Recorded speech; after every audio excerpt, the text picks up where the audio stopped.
నేలకొండపల్లిలో సంతాన గోపాల స్వామి దయ వలన కరుణా కటాక్షాలతో జన్మించిన గోపన్న తను ఊహలకే పరిమితమైన భద్రాచలాన్ని వెతుక్కుంటూ వచ్చాడు.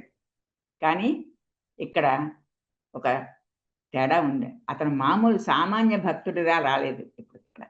అతను ఒక అధికారి, ఒక తాలూకాకు అధికారి. గోల్కొండ నవాబు అబ్దుల్ తానిషా తన అధికారికంగా అతన్ని నియమించాడు. పాల్వంచ, హసనాబాద్ ఇవన్నీ పక్క ఊళ్ళు. కొంచెం దూరంలో భద్రాచలం.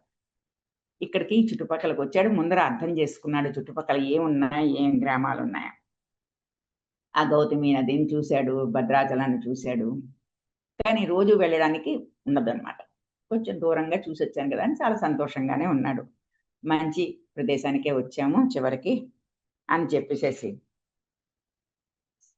శ్రీరామచంద్రుడి సేవ చేసుకోవచ్చు అని అనుకున్నాడు మనసులో. అని ఒకరోజు పోకల దమ్మక్క వచ్చింది. అప్పటికి ఆవిడ చాలా వృద్ధురాలు. మరి ఇతను అధికారి కదా, గ్రామంలో జరుగుతున్న విషయాలన్నిటినీ కూడా చెప్పవలసిన అధికారి.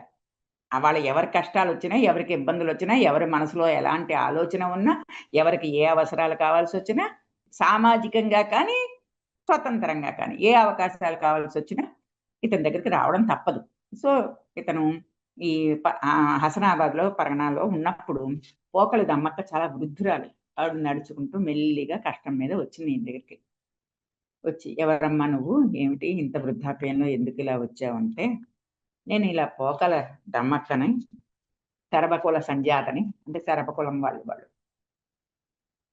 రోజు నిత్యం ఈ భద్రాచల దేవుణ్ణి నేను సేవిస్తూ ఉంటాను.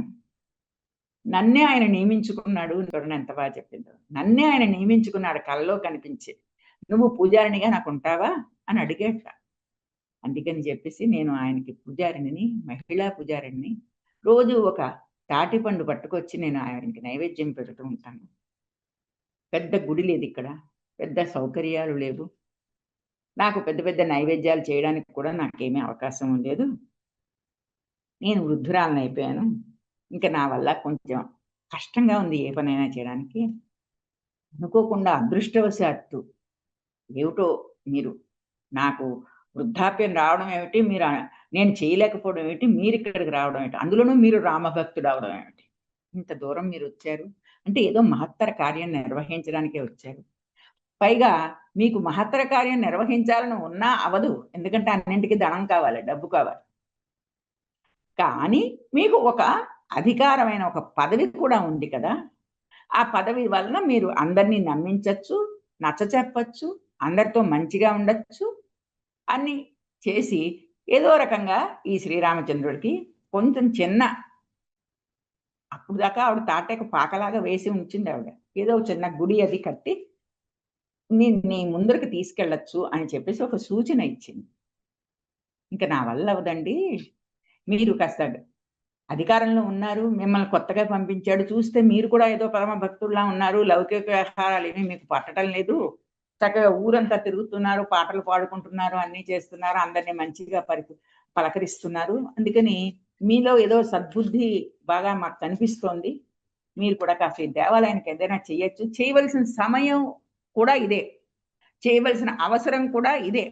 అది కాకుండా చేయగలిగిన దక్షత మీకుంది, మీ దగ్గర మంచి పదవి ఉంది, దక్షత ఉంది. మీరు చెప్తే ఊళ్ళో జనం అంతా వింటారు. మామూలుగా ఎవరు చెప్తే ఎవరు వింటారు అని చెప్పేసి ఆవిడ ప్రశ్నించి ఇతనికి మనసులో ఆలోచనల్ని రేకెత్తిచ్చింది. అర్థమైందా? పరమాత్ములకి వాళ్ళ దారిలో వాళ్ళు వెళ్తూ ఉంటే అలా కలిసి వస్తాయి. అలా ఇతను వచ్చాడు. వచ్చిన తర్వాత ఈ పోకలదమ్మక్క కనపడింది. ఇంకా మీరు ఇది సమయం, ఇంకా ఆలస్యం చేయకండి, నా పని అయిపోయింది, నేను ఇంకేమీ చేయలేను అని చెప్పి తను స్వయంగా చెప్పి, తను ఒక ఏమిడి చెయ్యాలి ఇక్కడికి వచ్చినందుకు, ఈ పరగణాకు వచ్చినందుకు, ఈ హసనాబాద్కు వచ్చినందుకు, ఈ భద్రాచలం సమీపానికి వచ్చినందుకు నువ్వు చేయవలసిన పని ఏమిటి అని అన్నట్టు సాక్షాత్తు శ్రీరామచంద్రుడే ఆవిడ చేత పలికించినట్లుగా ఆవిడ విషయం చెప్పేసరికి ఈ గోపన్న తెల్లబోయాట. ఇదేంటిది, ఒకటి తర్వాత ఒకటి, ఒకటి తర్వాత ఒకటి ఎలా కలిసి వచ్చేస్తున్నాయి, అన్నీ నాకు ఆనందకరమైన విషయాలే. ఈ తారక మంత్రం ఎప్పుడు పట్టుకున్నానో నాకు తెలియదు, కానీ నాకు అన్నీ వైభవంగానే జరుగుతున్నాయి. ఈ ఉద్యోగం ఏమిటి? ఏమి చదువుకోని వాడికి నాకు ఈ ఉద్యోగం ఏమిటి? చక్కగా ఈ మర్యాదలేమిటి? ఈ గ్రామం అంతా నన్ను గౌరవించడం ఏంటి? తర్వాత అనుకోకుండా ఈ పోకలదమ్మకొచ్చి ఈ బాధ్యతను మీరు స్వీకరించాలని చెప్పేసి నన్ను బ్రతిమాలడం ఏమిటి? ఇవన్నీ చూసి అతను ఆశ్చర్యపోతున్నాడు. ఈ ప్రజలు కూడా ఈ రామదాసు భక్తికి, ఇతని ఆలోచనలకి అందరూ సంతోషిస్తూ, అన్ని విధాలుగా వాళ్ళు కలిసొస్తూ, ఇతను ఎప్పుడైతే పన్నులు కట్టమంటే వెంటనే సర్కారు పన్నులన్నీ కట్టేస్తూ ఉండేవారు. అప్పుడు కూడా ప్రకృతి కూడా సహకరిస్తూ అతివృష్టి, అనావృష్టి లాంటి బాధలేమి లేకుండా చక్కగా జనంతా కూడా పాడి పంటలతోటి సుఖంగా సంతృప్తికరమైన జీవితం గడుపుతూ ఉండేవారు. ఈ హసనాబాద్ పరగణ గోల్కొండ రాజ్యంలోనే చాలా ముఖ్యమైన పరగణగా ప్రసిద్ధి పొందిందనమాట. ఎందుకంటే మరి ఇంక జరిగేవన్నీ ఇక్కడే కదా జరుగుతాయి. ఆ రకంగా మంచి ప్రదేశంలో తన ప్రమేయం ఏమీ లేకుండానే గోపన్న తన భవిష్యత్తును తీర్చిదిద్దుకోవడానికి కావలసిన అన్ని వనరులు ఉన్న చోటికి గోపన్న వచ్చి తను స్థిరపడ్డాడు. రోజు ఈ శ్రీరామచంద్రుని సేవ చేయడం, భద్రాచలం వెళ్ళి చూసి రావడం, ఇవన్నీ చేస్తూ ఉండేవాడు. మెల్లిగా ఏమైందంటే ఇతనికి భద్రాచలంలోనే ఎక్కువ ప్రేమతో ఉండడంతోటి అతను ఆ పరగణలో ఉన్న ఆఫీస్ అని అనకూడదు, ఆ కార్యాలయం కాస్త మెల్లిగా అక్కడి నుంచి ఈ భద్రాచలానికే మార్చేసుకున్నాడు. అంటే రోజు ఏం వెళ్ళొస్తానులేండి అనిపిస్తుంది కదా మనకి. పోనీ ఇక్కడే ఉంటే సరే, ఎక్కడ ఉంటే ఏమైంది, ఎక్కడున్నా ఒకటే కదా, అక్కడ జనం కూడా ఇక్కడికే వస్తారు కదా అని చెప్పేసి అనుకుంటూ మెల్లిగా ఆ హసనాబాద్ నుంచి అక్కడి నుంచి మెల్లిగా తన కార్యాలయాన్ని తను కూడా, పైగా పూర్వకాలం వాళ్ళు పెద్ద పెద్ద బోర్డులు పెట్టి ఇక్కడ ఆఫీసు ఇక్కడది అని అవన్నీ ఏం రాసేవారు కదా. ఆ వ్యక్తి ఎక్కడ ఉంటే అదే పెద్ద ఆఫీసు. సరే ఎక్కడ ఉంటే ఏమిటైంది, మనం భద్రాచలం మారిపోదాం పదా అని చెప్పి భార్యను తీసుకుని వచ్చి అక్కడ భద్రాచలంలో తను సుఖంగా జీవితం గడుపుతున్నాడు. ఇక్కడ ఒక విషయం జరిగింది. ఏం జరిగిందంటే రోజు ఉత్సవాలు, ఏదో రకంగా ఉత్సవాలు, ధనుర్మాస ఉత్సవాలు జరుగుతాయి, సీతారామ కళ్యాణం జరుగుతుంది, ఇలాగ అనేక రకాలుగా ఉత్సవాలు జరుగుతూ ఉంటాయి. ప్రజలందరూ కూడా ఎంతో ఆనందిస్తున్నారు. ఇతనికి కాలం కూడా కలిసి వచ్చింది అన్ని రకాలుగా. అందుకని చెప్పి అందరూ సంతృప్తిగా ఉన్నారు. ఆ సమయంలో వీళ్ళతో తను పాటలు పాడుతూ వీళ్ళ చేత కూడా పాడిస్తూ తను చాలా సుఖంగా మంచి వ్యక్తిత్వంతో ఉంటూ ఉండేవాడు అనమాట. అతను పాడించిన పాటలు ఎలా ఉన్నాయంటే, అంతరామమయం ఈ జగమంతా రామమయం, అంతరంగమున ఆత్మారాముడనంత రూపమున వింతలు సలుపగ అంతరామమయం ఈ జగమంత రామమయం, నదులు వనంబులు నానా మృగములు విదిత కర్మములు వేద శాస్త్రములు అంతరామమయం ఈ జగమంతా రామమయం, అండాండంబులు పిండాండంబులు బ్రహ్మాండంబులు బ్రహ్మలు మొదలుగా అంతరామమయం ఈ జగమంతా రామమయం. ఇలాగా పాడుకుంటూ ఉండేవాడు.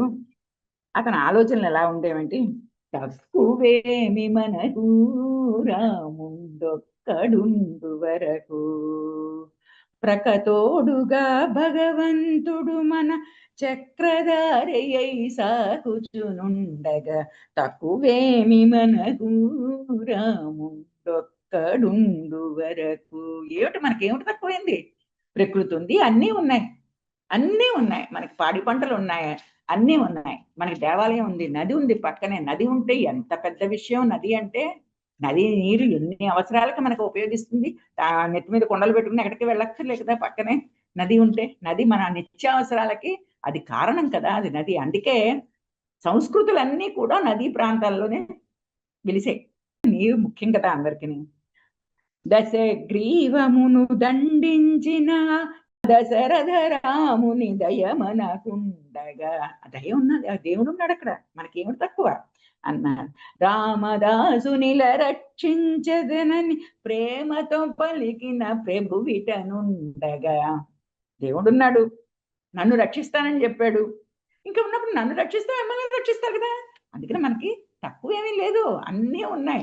రాముడు ఒక్కడుంటే మన పక్కన ఉంటే చాలు, జీవితం గడిచిపోతుంది అని చెప్పేసి నిరంతరం కూడా వాళ్ళలో వ్యక్తిత్వాన్ని పెంచడమే కాదు, వాళ్ళలో ఉత్సాహాన్ని పెంచి దేవుడి వైపు దృష్టి అతను ఉండేట్టుగా చేశాడు. అబ్బబ్బ! రామనామం అత్యద్భుతం. గొప్పున ఏ భాగ్యశాలి కబ్బునో. అబ్బా! రామనామం ఎంత గొప్పగా ఉంటుందండి. అసలు అది అది అనాలన్న బుర్రకు తట్టడమే పెద్ద మహద్భాగ్యం అండి. ఎంత చెప్పినా వాడు అండండి అంటాం కదా మనం. అందుకని అబ్బబ్బ రామనామం. అది అత్యద్భుతం అంటాడు. ధన కనక వస్తువుల దయసేయు నామం. ఇలాగ ఉత్సాహమైన భజన వాతావరణంలో జీవితపు మమకారాలు అన్నీ కూడా సూచిస్తూ అంటే పాపం అతను మరి వచ్చాడు కదా కొత్త మంచి ఉద్యోగం ఉంది, భార్య ఉన్నాడు, కుమారుడు ఉన్నాడు.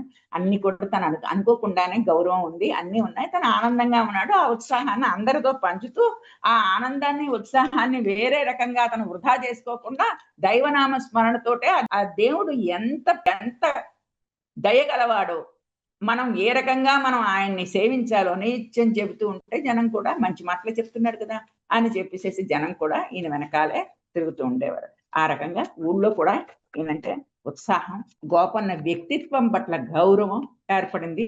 తర్వాత ఈ విషయాలన్నీ కూడా హసనాబాద్ విషయాలన్నీ కూడా మన గోల్కొండ ప్రభువులకి చేరుతూ ఉంటే, ఆహా! అక్కన్న మదన మేనల్లుడు ఇతను బాగా పనిచేస్తున్నాడు. హసనాబాద్ ఇప్పుడు అన్నింట్లోకి నంబర్ 1 లాగా ఉంది అని చెప్పేసి గోల్కొండ ప్రభువులు కూడా చాలా ఆనందంగా ఉంటూ ఉన్నారు. గోపన్న జీవితం కూడా చాలా బాగుంది.